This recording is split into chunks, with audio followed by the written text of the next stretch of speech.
I was brought out to the site and given briefings and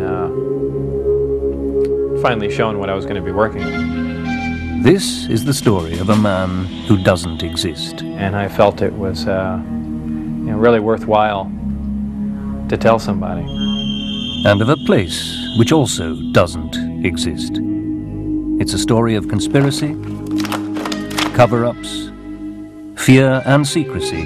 They threatened to kill my wife. Hidden in the heart of the American desert. They said they'd stop at nothing.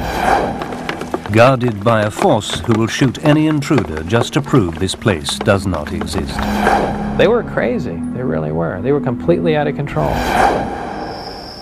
70 miles outside Las Vegas in the Nevada desert, there's an area the size of Switzerland that no one claims to know anything about. Since the end of World War II, this barren landscape has hidden a mystery. Some call it Groom Lake, others Dreamland, but most know it best as Area 51. It is the US military's most closely guarded secret. Area 51 to this day is not acknowledged. That is to say, the Air Force does not admit that it exists.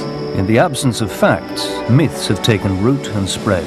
Some say flying saucers are being tested here, and not only that, but these saucers are not of human invention, but a joint project between the military and an intelligence from beyond Earth. A crazy idea is the usual response, but it is generally agreed that there is something going on there, a secret which the military will go to extraordinary lengths to protect. The test base that's called Area 51 out at Groom Lake in Nevada dates back to the mid-1950s when the Central Intelligence Agency and Lockheed needed a flight test base for the U-2 spy plane. At that time in particular, out in Nevada, there's tens of thousands of square miles of nothing. That was before Las Vegas became a big city and stuff. So you want an area that you can keep people out of. And this is before satellites, so that there's no way anybody can find out what you're doing. In recent years, Area 51 has become a magnet for the curious. They gather here at the little Ailey Inn in the town of Rachel to swap saucer stories, pick up an ET souvenir, or trade conspiracy theories. And some visitors never find their way home, enthusiastic amateurs snared by the legends that surround the place. Well, the majority of the activities are routine, day-to-day research and development of new spy-type aircraft, stealth-type aircraft. But there is a section which is located a little bit south of the Groom Lake facility itself, where they apparently have, for lack of a better name, alien technology. Strange dancing lights are a common sight above Area 51. One might hope to see a distant display as often as once a week. But amateurs aren't the only ones drawn to the area. Bob Exler, a former NASA scientist, has immersed himself in the subject. This is an area that has been known but officially denied for many decades. We go back quite a ways into the 40s and 50s with the development of the U-2 spy plane, the SR-71. All of our super secret aircraft have been developed and test flown out in this particular area.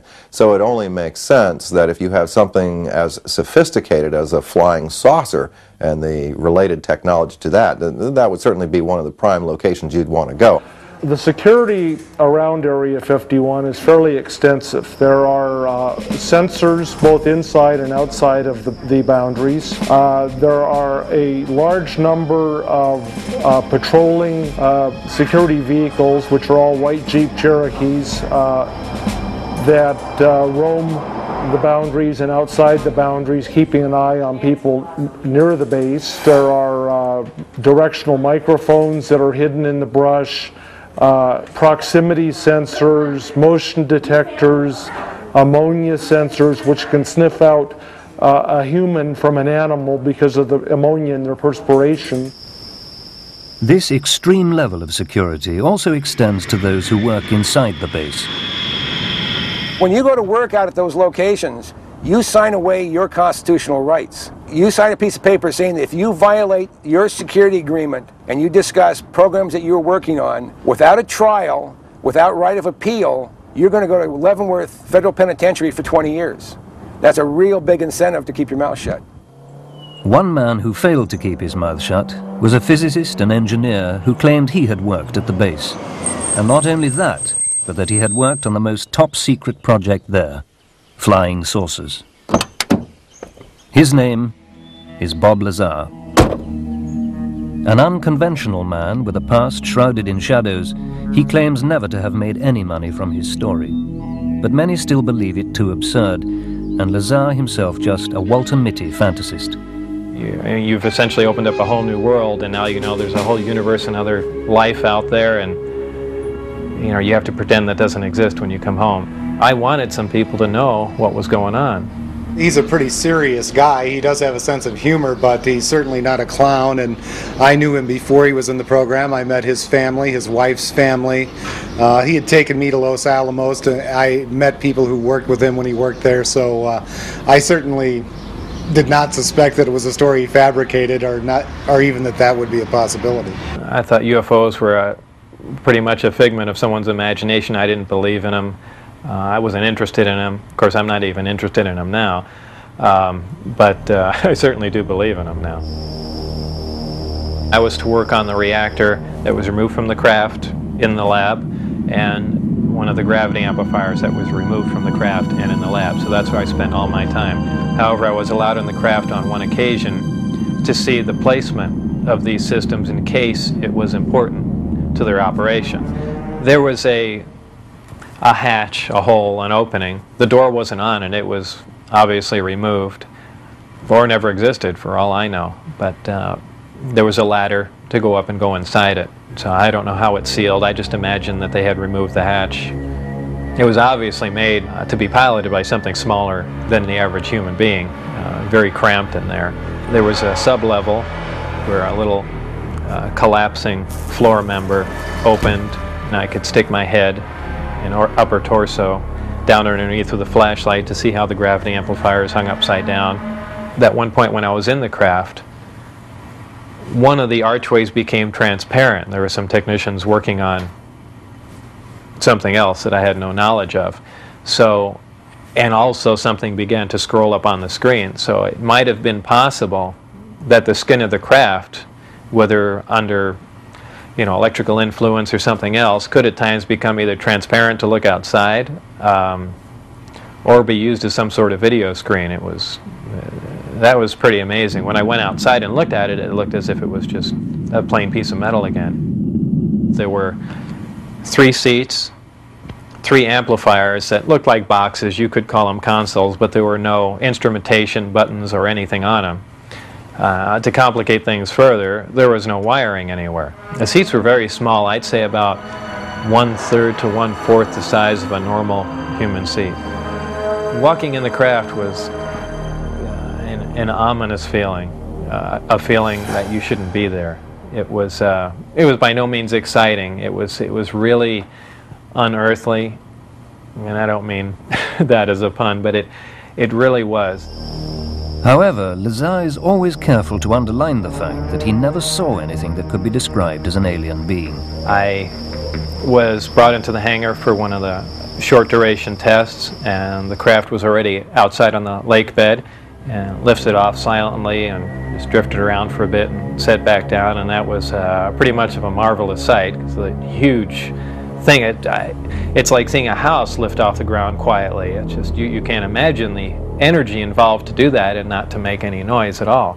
So I can only assume that there were humans on board, and somehow they had managed to squeeze themselves into those little seats or put something in there to sit on, and obviously they knew how to operate whatever controls there was, or fabricate their own, or retrofit it with something. This secret became a burden Lazar couldn't bear to carry, even though he knew the risks involved in telling the truth. Agents from the OFI, the Office of Federal Investigation, had been witnessed doing random security checks at his house. There was almost no question in anyone's mind, anyone in Bob's immediate life who talked with him on the telephone, that his phone was tapped. I mean, strange things would happen on Bob's phone, and really continue to this day. which happens with no one else you talk to in your entire environment. And I felt it was really worthwhile to tell somebody.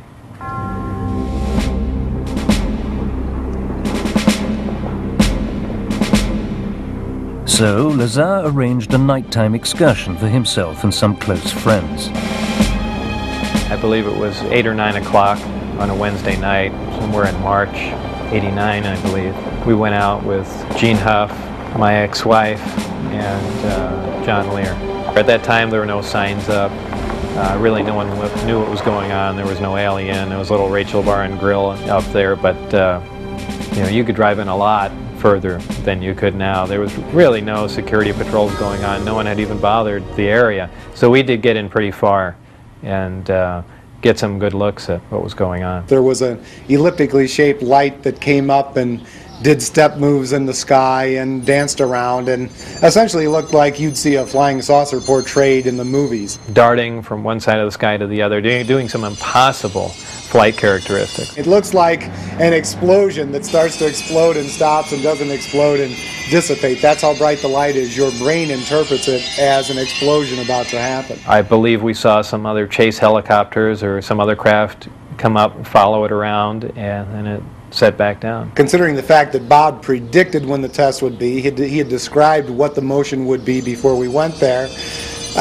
When we saw it, it proved to be exhilarating. It was an amazing experience, and it did everything Bob said it would do. It came up at the time he said it would, and so I have to believe it. But at times the craft had, glowed tremendously bright, where we thought, being miles and miles away, we thought there was something wrong and the craft was going to explode, so much so that we all got behind the car. So it was pretty exciting.